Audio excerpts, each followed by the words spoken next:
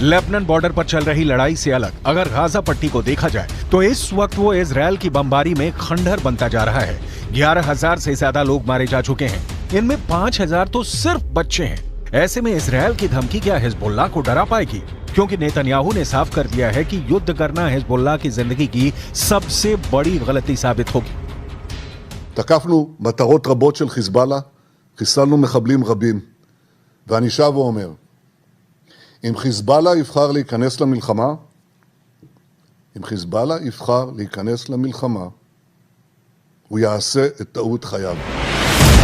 देखा जाए तो हिजबुल्लाह वो संगठन है जिसे ईरान से पूरी मदद मिलती है और ईरान हिजबुल्लाह को इजरायल के खिलाफ एक बड़े हथियार के तौर पर इस्तेमाल भी करता आया है। लेकिन इजरायल ने अगर हिजबुल्लाह का हाल हमास जैसा करने का फैसला किया तो लेबनान में वर्ष 2006 वाले युद्ध की तबाही दोहराई जा सकती है। 2006 में हिजबुल्लाह और ईरान के बीच 34 दिन तक युद्ध चला था। तब इजरायल के 121 सैनिकों को मिलाकर 160 लोग मारे गए थे, जबकि हिजबुल्लाह के 250 लड़ाकों समेत लेबनान के 1200 लोगों की मौत हुई थी। हम अपनी वीडियो लाइब्रेरी से 17 वर्ष पहले लड़े गए इस युद्ध की तस्वीरें निकाल कर लाए ताकि इस बात का अंदाजा लगाया जा सके कि इजरायल फिर से लेबनान का वही हाल कर सकता है जो इस बार वो गाजा का कर रहा है। इसलिए हिजबुल्लाह को नेतन्याहू की धमकी को बहुत गंभीरता से लेना होगा, क्योंकि इजरायल अब बेरूत को दूसरा गाजा बना देगा। ये वो साफ साफ कह रहा है। 2006 का इजरायल लेबनान युद्ध संयुक्त राष्ट्र के दखल के बाद सीज फायर के साथ खत्म हुआ। इजरायल के टैंक लेबनान के अंदर घुस गए थे। तब भी इजरायल का मरकाबा टैंक सबसे खतरनाक युद्ध मशीन बनकर लेबनान पर टूट पड़ा था। हालांकि सीज फायर के बाद इजरायल को बड़ा घाटा हुआ, उसकी फौज को लेबनान से पीछे हटना पड़ा। यही वजह है कि हिजबुल्लाह 2006 में हुए युद्ध को अपनी जीत बताता रहा है, क्योंकि इजरायल एक सेना नहीं बल्कि मिलिशिया को भी हराने में नाकाम रहा था। हालांकि हिजबुल्लाह को भी बड़ा नुकसान उठाना पड़ा था। ऐसे में अगर ये जंग बढ़ी और लेबनान और इजराइल के बीच युद्ध आर पार का हुआ तो इस बार हिजबुल्लाह को बड़ा झटका लग सकता है। ऐसे में समझ लीजिए कि अगर हिजबुल्लाह को झटका लगा तो इसका असर तेहरान तक पहुंचेगा।